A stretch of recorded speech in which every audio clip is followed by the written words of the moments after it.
दौड़बे करबे हम।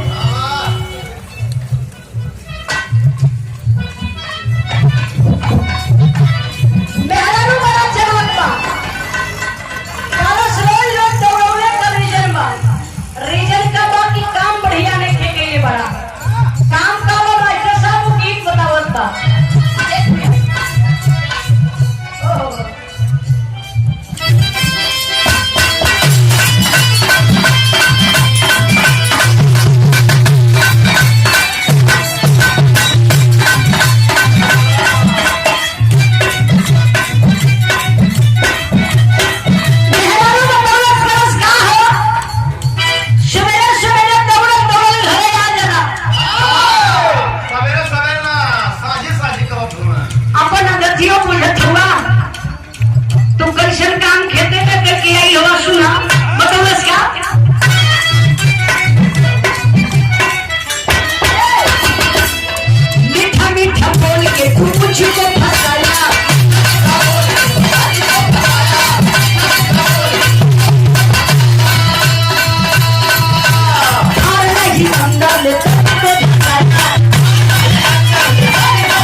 मिश्री यादव जी स्वर्गीय बाबू जी के आप छोटे दामाद हैं। मिश्री यादव जी बड़ा मिजाजी हो।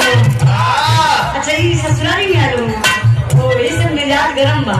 बहुत बहुत पुरस्कार देके सम्मान के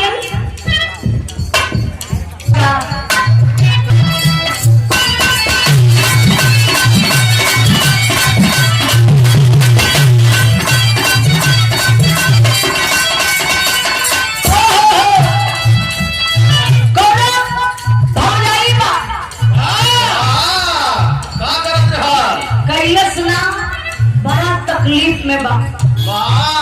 कमर का पीड़ा बढ़ाता। सवेरे सवेरे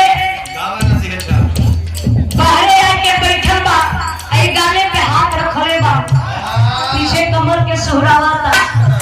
तले बगलिए के बैठल देवर राम रस कायम भौजी। कसम फुल्लल हो कल से तो डुबा का बताई फूलन बचकर लिखे बनी। कमर का पीड़ा बड़ा परेशान के लिए बा। कहा था लेकिन कौने भाव कौने मिजाज से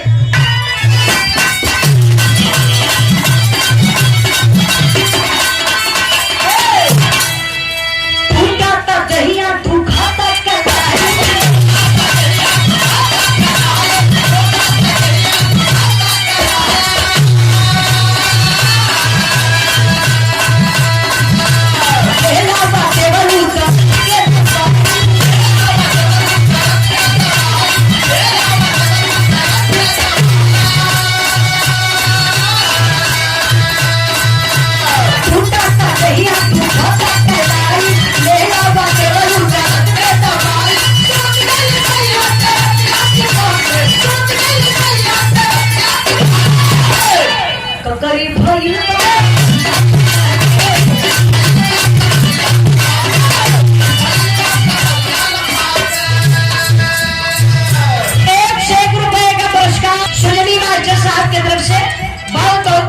आशीर्वाद कर जा रही कहना है।